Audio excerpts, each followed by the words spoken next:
এবং জামাত, আপনারাও অবগত আছেন জামাত দীর্ঘ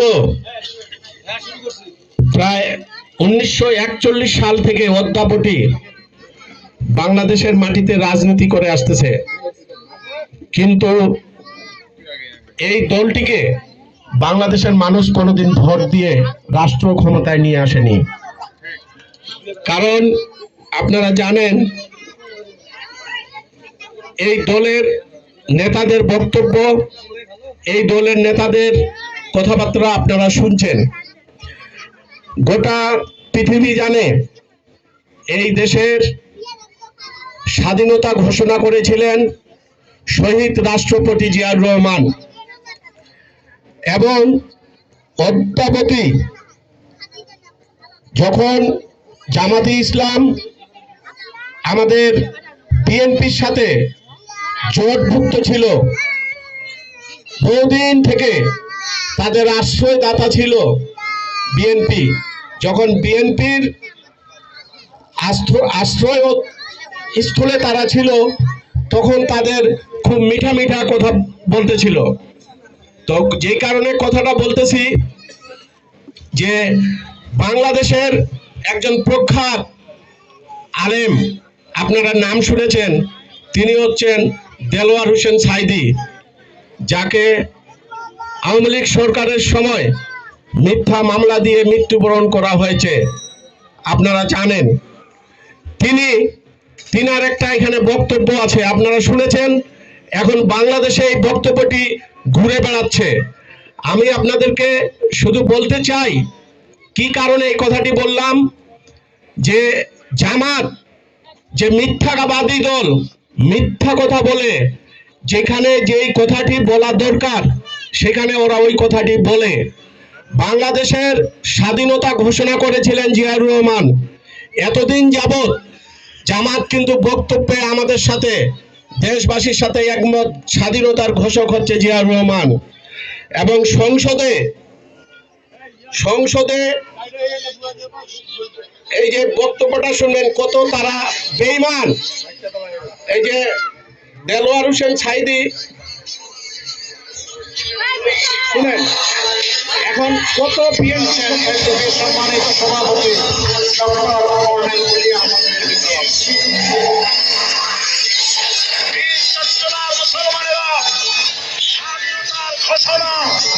এই চট্টগ্রাম থেকে স্বাধীনতার মহান ঘোষক প্রেসিডেন্ট জিয়াউর রহমান সাহেব দিয়েছিলেন। আমি কি বুঝাইতে পারছি? আমার কথাটা কি আপনারা বুঝতে পেরেছেন? অর্থাৎ আমি বুঝাইতে চাচ্ছি যে প্রখ্যাত নেতা, জামাতে ইসলামের সবচেয়ে যে শীর্ষ পর্যায়ের নেতা, তিনি সংসদে দাঁড়িয়ে বক্তব্য দিচ্ছেন, বাংলাদেশের স্বাধীনতা যুদ্ধ ঘোষণা করেছিল শহীদ রাষ্ট্রপতি জিয়াউর রহমান। কিন্তু আজকে জামাতে ইসলামের আমির কি বলতেছে? স্বাধীনতা যুদ্ধ ঘোষণা ছিল কর্নেল অলি। সেই চট্টগ্রামের মাঠে আপনারা আজকে বক্তব্যটি যারা আছেন তারা সবাই শুনবেন। কি বেঈমানের দল! আজকে নারীদের উদ্দেশ্যে তিনি কি বলেছেন? গোটা দেশ উত্তাল হয়ে গেছে, নারীরা প্রতিবাদী হয়ে গেছে, নারীদেরকে বেশ্যা বলা হয়েছে। আপনারা শুনতেছেন না?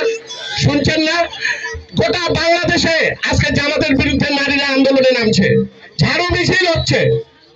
কি আমার কথা কি ঠিক আছে না আমি ভুল বলতেছি? নাকি আমি বাড়িয়ে বললাম? আমি কি বাড়িয়ে বলেছি?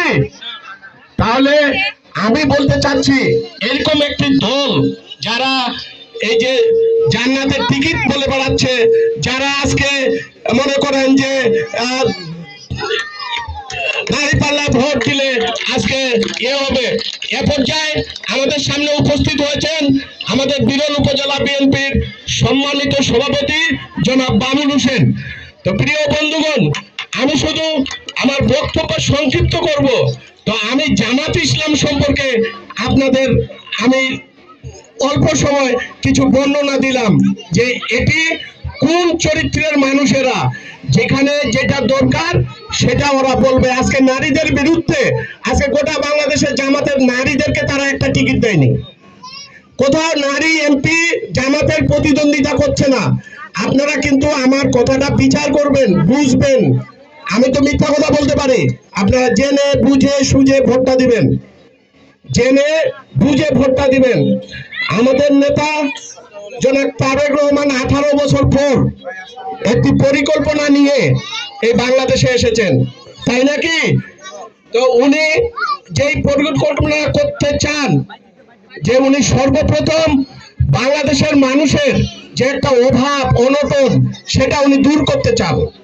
সেটার জন্য উনি একটি ফ্যামিলি কার্ড করেছেন। যদি আমরা ক্ষমতায় আসতে পারি, আল্লাহ যদি তারেক রহমানকে ক্ষমতায় নিয়ে আসে, বিএনপি যদি ক্ষমতায় আসে, আর আমাদের এখানে যদি এমপি হয়, ইনশাআল্লাহ প্রতিটি ঘরে ঘরে একটি কার্ড দেওয়া হবে। এই কার্ডটি পেলে আপনারা 2000-3000 টাকা ফ্রি পাবেন প্রতি মাসে, পার্মানেন্ট একদম ফ্রি পাবেন। আমি বিশদ বর্ণনায় যাচ্ছি না। হ্যাঁ, তারপরে একটি এই যে দেখেন কৃষি কার্ড, এই কৃষি কার্ডটি আপনাদের কাজে লাগবে। উনি জানেন গত এই 3 দিন আগে ঘোষণা করেছেন যে এই যে 10,000 টাকা এনজিওতে আপনাদের 10,000 পর্যন্ত যাদের লোন আছে, এনজিওর কাজটা কি, আপনারা যদি আমরা ক্ষমতায় আসি, আমাদের দল ক্ষমতায় আসে, 10,000 টাকা পর্যন্ত আর এনজিও লোন আপনাদেরকে শোধ করতে হবে না। ব্যাংকে যদি আপনাদের লোন থাকে 10,000 টাকা কৃষি লোন, আপনাদেরকে আর এটা শোধ করতে হবে না, মওকুফ। অর্থাৎ তিনি একটা পরিকল্পনা নিয়ে আসছেন এই দেশের মানুষের জন্য, কিভাবে এই দেশের ভাগ্য নিয়ন্ত্রণ করা যায়। তাহলে এখন আমাদেরকে কি করতে হবে?